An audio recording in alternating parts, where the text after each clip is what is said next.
World Television Day obviously is really meant to emphasize how wonderful television is. And one area that I know the four of us are all passionate about is soap operatic forms. And obviously that's something that people keep forgetting, just how widely popular these forms are. So today we are four people, Christine Geraghty from the University of Glasgow, Rosane Svartman, who is a television writer from Brazil, and Ruchi Jaggi from the University of Pune in India. And so we're really, really international, and I'm very excited that we can talk about soap opera today from such an international point of view. So Christine, you've researched soap opera for a long time. Can you tell us something about British soap operas and their appeal since the 1960s? Okay, well, I will start with Coronation Street, which began in 1960 and is still running. So it is a fantastically long-running soap opera. And I think it set up many of the characteristics of primetime soaps, which run in the evenings in the UK. So it's set in the northern community. It features very strong women characters. The men in it are rather feeble. The stories about relationships within the street, within the family, but also within the community, dealing with social issues, but with not too heavy an emphasis and with a good deal of humor. And so I think that was a marker for the soaps that came along later, and particularly in the 1980s, when there was a big surge, which is when Eastenders starts. And Eastenders started in 1985, I think, and again is still running today. So that's the BBC's.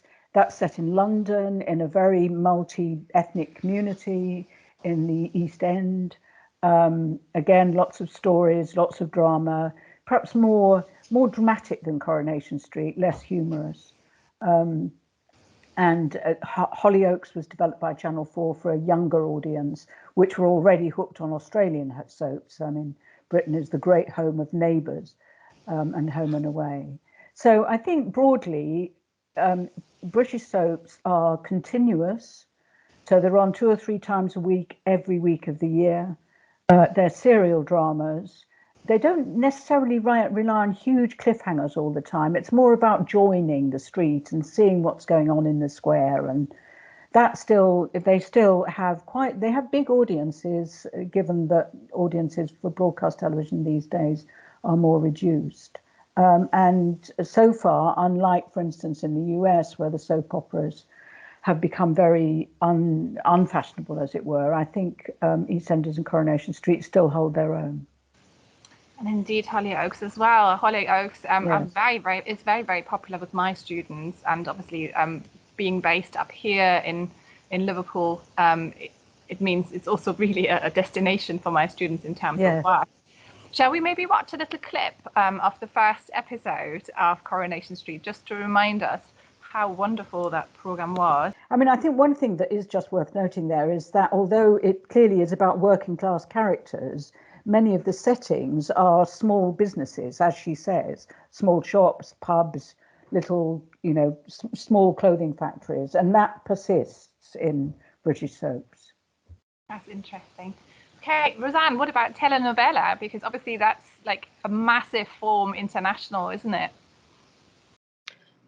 It is. While I was hearing Christine describe the soap operas, the English soap operas, I was thinking, about pointing out that telenovelas have an end. They have a beginning, a middle, and an end, which is one thing that differs telenovelas from soap operas.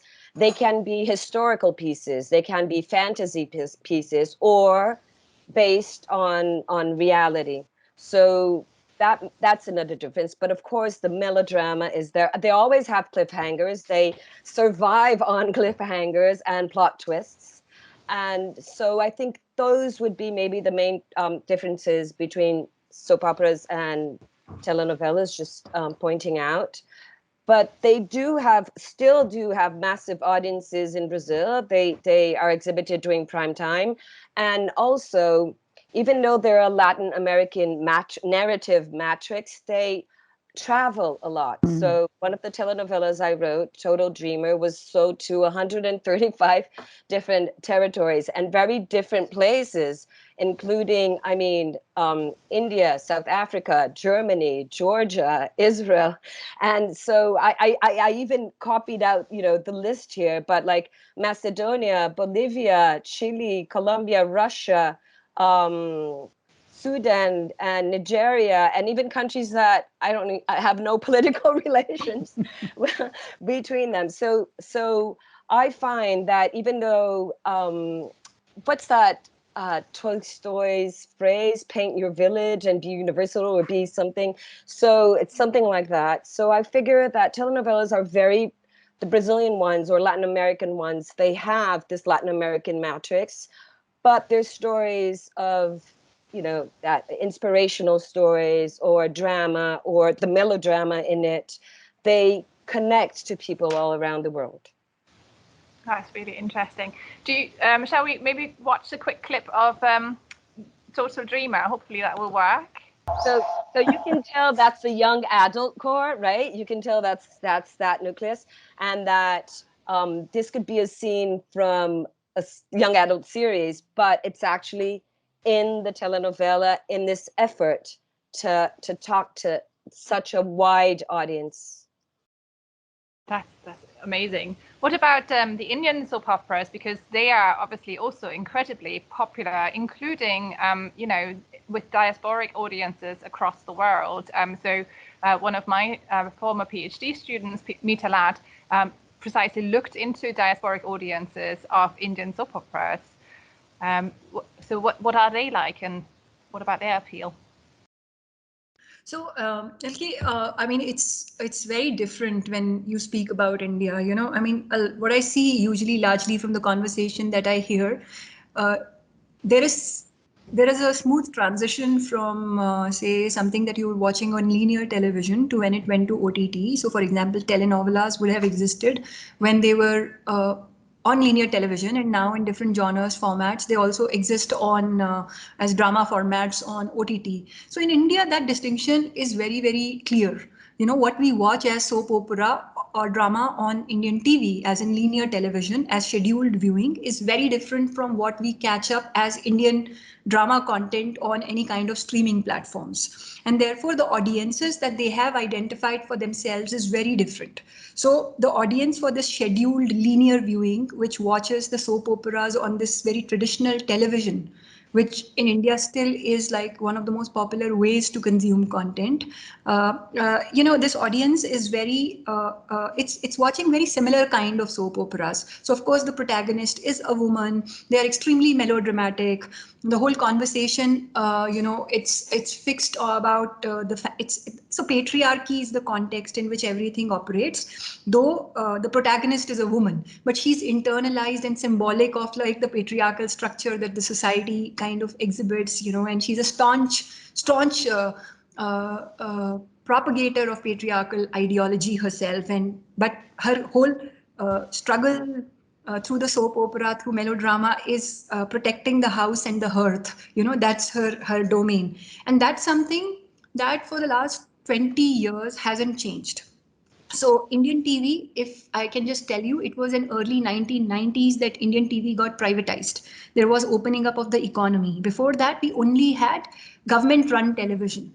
So early 1990s, when privatization of television happened and a lot of private television channels started creating more entertainment-specific content, a new kind of drama genres came on television. So mid 1990s had very urban representations of working women. So these were women who kind of also hung out with girlfriends and who were working women. And that was the reality of that upcoming middle class India, where women were now outside their home. They were part of the workforce. They were also, so there was a very popular TV series, soap opera, where a woman was in love with a man half her age, to something that was exploring extramarital relationships and very complicated characters, very nuanced characters. by the time we hit the year 2000, and we were still kind of we had these production houses which started bringing in very different kinds of soap operas to television, where the genre was melodrama, but the woman represented precisely, she was the metaphor of preserving Indian culture, Indian heritage, and whatever was that definition of what that Indianness and demonstration of Indianness by a woman means, that part. And we kind of went back to these very, very interesting protagonists who basically played homemakers in rich families, were obviously therefore very traditionally dressed up, accessorized therefore in that way, who would follow all the rituals. They did not go out to work. The husbands and the fathers and the sons and the brothers existed as an index to their presence in the show. All that happened. But believe me, this is what Indian TV soap operas have been since 2000 till 2021 as I speak now. So I think that is also what weaned a lot of audiences, young audiences in particular, because the storylines, so we don't have seasons out here, right? So the soap opera, goes on for 5 years, 7 years if it does well, and then kind of there are a lot of things that continue to happen. Characters die, they come back to life. Then there is a popular demand of some character being brought back to life. There are plastic surgeries because the same actor cannot continue forever and all of that. So it's like that. And that make-believe world of the soap opera continues to rule Indian television screens. And, as I speak, we unfortunately, many of us no longer watch linear television. But as a scholar of television studies, I make I just keep myself abreast with the schedules and how things are right now. And it is just the same. There's nothing that's changed. So right now we are reinventing a lot of Indian goddesses who come to kind of protect and save a lot of these hapless young married women who are daughters-in-law in joint family households who have to be looked after. So that's been the story. So we find a complete sort of a departure from such representations when it comes to original Indian drama content on streaming platforms.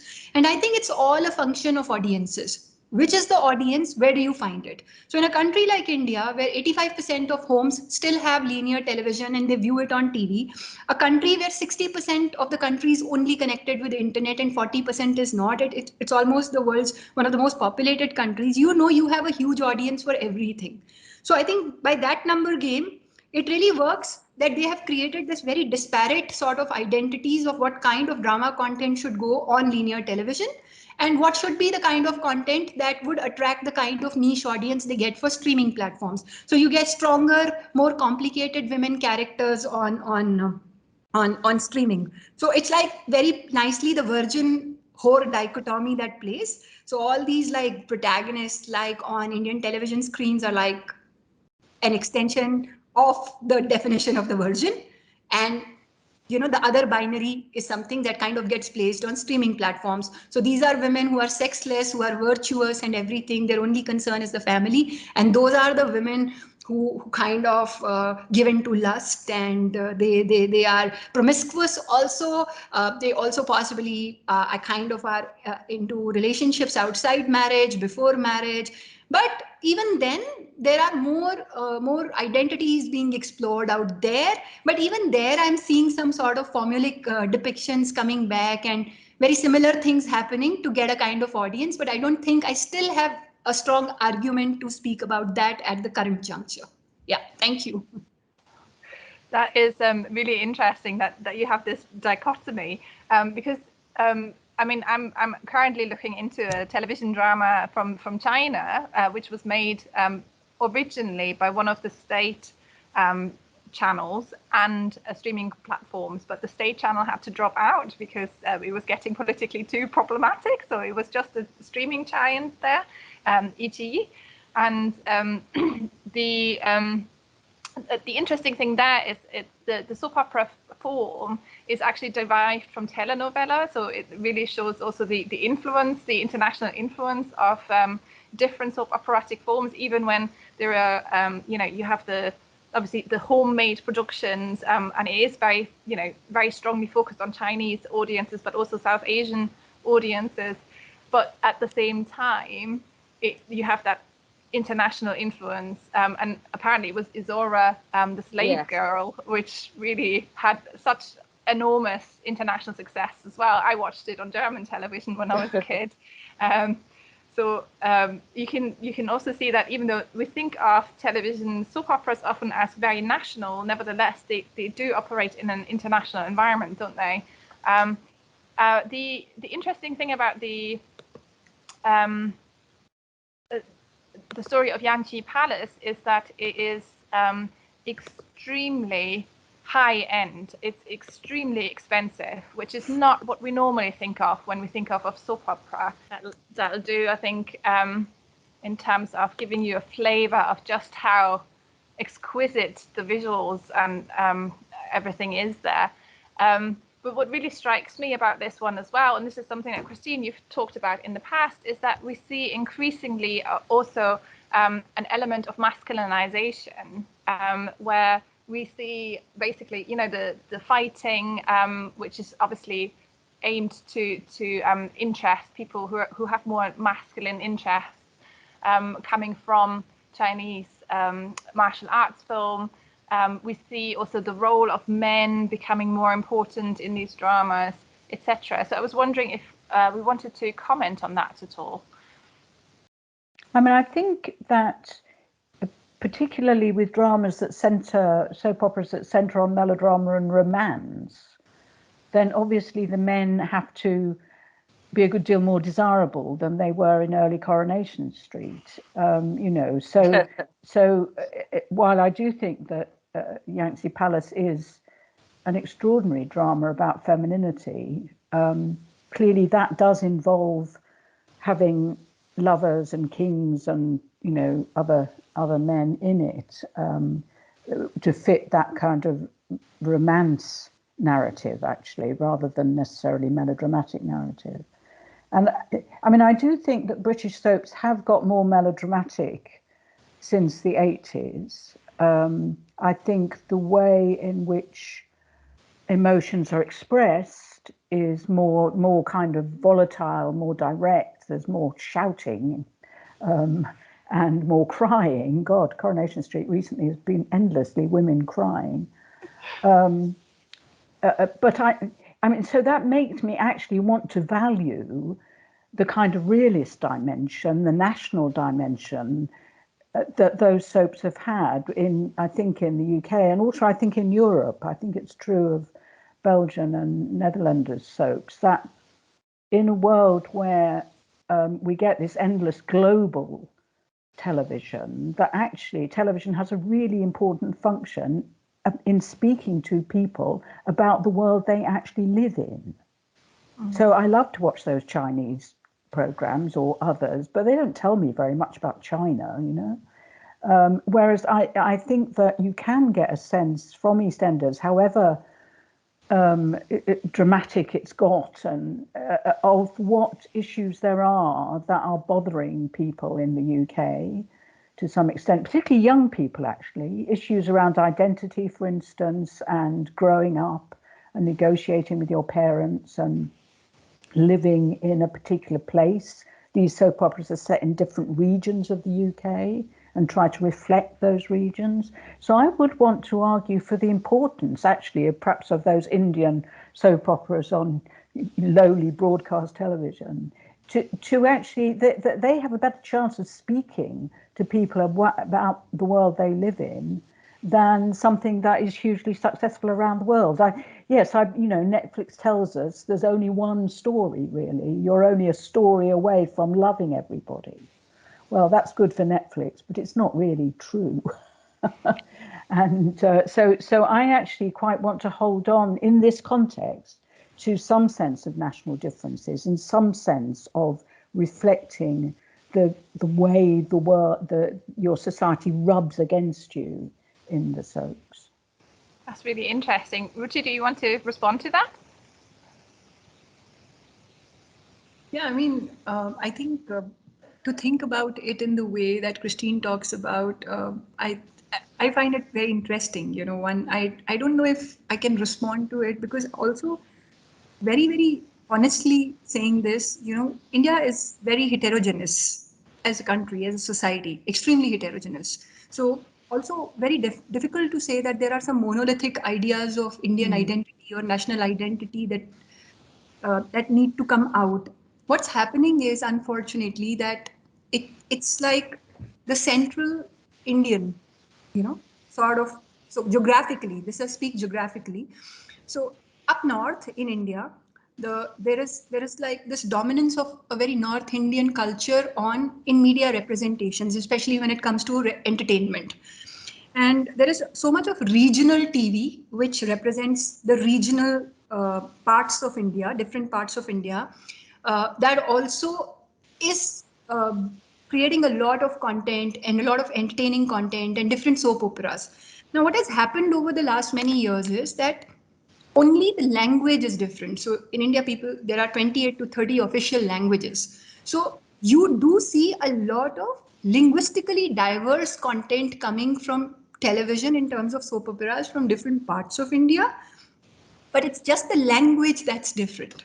It's that unified idea of this very North Indian sort of flamboyant culture. And I come from the north of India, so I don't think I'm going to hurt anyone by saying this, so. But this is a very, very flamboyant idea of looking at what family structures are like, how women are, which is unfortunately representing a very monolithic idea of what identity is. So they just speak in different languages, but they represent the same value system, frameworks. And in fact, there are scholars and even practitioners and even audiences, more mature audiences, who would tell you that this content has actually undergone such a paradigm shift. There was much more powerful, nuanced, complex content reflecting the realities of the societies that it was coming out from for a long time. But the popularity and the profits generated by this kind of content, which got mainstreamed by the otherwise powerful media industry domains, which was being produced by them, is something that also influenced them. It is very typical of the same kind of example that I can give for Bollywood. So Bollywood dishes out a lot of films in Hindi, the language Hindi, right? That's what they create. And this whole idea of Bollywood and the kind of cinema they represent and everything. But a lot of other regional cinema in India, to get profits the way Bollywood earns their profits, churns out their profits, has also diluted the regional differences, the nuances, the very, very different kind of conversations and narratives that are important to be mainstreamed, that are being totally ignored because commercial cinema has now become so Bollywoodized, to use that sort of a phrase. So yeah, I think there's responsibility on television right now. There's big time responsibility, but I don't think that, at least I can say, in India, TV isn't interested in being responsible. That's a pity. What about Brazil? We can't hear you, sir. Yes. I just put my sound on again. I was thinking about so many different aspects of what Christine was saying and Ruchi was saying. Well, one thing I would like to point out that in Brazil, we have the internet penetration is about 86% of the population, and television 90-something%. So it's getting very similar. We do have a multi-platform audience that still watches linear television every night on prime time. So that makes Brazilian and also Brazilian television started as a private business from the start. Public television just came up in the 70s. So things are different. And even though telenovelas are already on streaming platforms, Netflix announced they're producing the first Brazilian telenovela, and that will air next year. HBO the same. So, but watching it on linear television and then using streaming as a catch up is still part of Brazilian culture. But one thing I have to say is that studying what changed, for example, in the heroine or the female characters or the protagonist in these 70 years, you can see that they are more complex. The love affair isn't their main drive anymore. They want to have they want to, either professional or personal realization before actually that can come up in first place, and then the romantic necessity in second, and other differences. We do have male protagonists in some telenovelas. There's a historical piece going on right now, which is very, the production is amazing because it's about the emperor, Pedro II in Brazil. And so his years in Brazil. So that's different from the telenovelas I write, which have female protagonists, and they're usually many times single mothers, or that that have to fight for themselves, and that sometimes choose their dream and not the love affair. So that's something that's very different from the beginning. And I think, who watches who, right? Does the audience watch television, or does the television watch the audience? What's the main, transformation agent of a telenovela? So I think telenovelas, they have to kind of change with society. So that's what I think happened. And so, in the first telenovela in Brazil in 1951, the biggest scandal was a kiss. And now you don't see one chapter or episode without, I don't know how many kisses. So things change, and I think one of the main, I don't know how, I would love to know how it happens, Christine and Elke and Ruchi, in India and in England or in China, but in Brazil, the telenovelas are still shot while they're being exhibited. So there's also change during, so we're talking about 155 chapters all, going on. And so they change. So we kind of tweak the story according to what we feel. Now, you can't obey the audience, because if you give them exactly what they want, that's not what they want. They want, a good story. They want, you to, but you tweak, and there's focus groups, and there's, and so that's something that can only happen on linear television in a sense. So the new telenovelas that are coming out on streaming, the first one just came out. They're shot beforehand, right? They have to be shot beforehand, because either they're like now there's a telenovela, Hidden Truths, I think the translation would be, that won the Emmy and now there's a spin-off of it going on just on streaming, and they're showing 10 episodes at a time. Like they'll release 10 episodes, and they'll release 10 episodes. I don't know what Netflix is doing, if they're going to release the whole thing, or if they're, like 50 or 60 episodes, or if they're going to do something like that, because that, you need an effort in marketing to just release 10 by, for long term instead of a short term effort. So that's something I'm very curious about, and I want to see what's going to happen, because that changes one of the main characteristics of a telenovela, being closed, Yes, that's really interesting. Obviously the soap operas here are shot, on a very demanding schedule. So there's not much time for rehearsing or beautiful production values or anything. But certainly they can respond a bit to how audiences are reacting to storylines. I think characters, they can also respond to how audiences pick up on characters. And when we talk about complex characters, I think it's really interesting that the complexity of the character will vary a bit depending on the knowledge of the audience. So it makes me laugh a bit when people are talking about Breaking Bad and how complex the characters are. Well, yes, they are, obviously. But if you've been watching EastEnders since 1985, you have a pretty complex version of the characters of some of the people in that. Do you know what I mean? That we shouldn't just think that characters are the product of the writer. Clearly, that's very important. But audiences bring to those characters their own sense of what they've been doing and what they've been up to over the years. So the question of binge viewing, so-called, I think the BBC had been dragged a bit into permitting its programmes to be seen on the iPlayer before they've actually been transmitted. And that does happen quite a lot now with series and short serial dramas. I'm not sure that you can obviously watch soaps on catch-up. I'm not sure, Elke, can you watch episodes in advance? I don't want to do that, so I don't do it. But I don't believe so. No. So we still have that notion of... Yeah, particular for the BBC run productions, so that are not commissioned. No.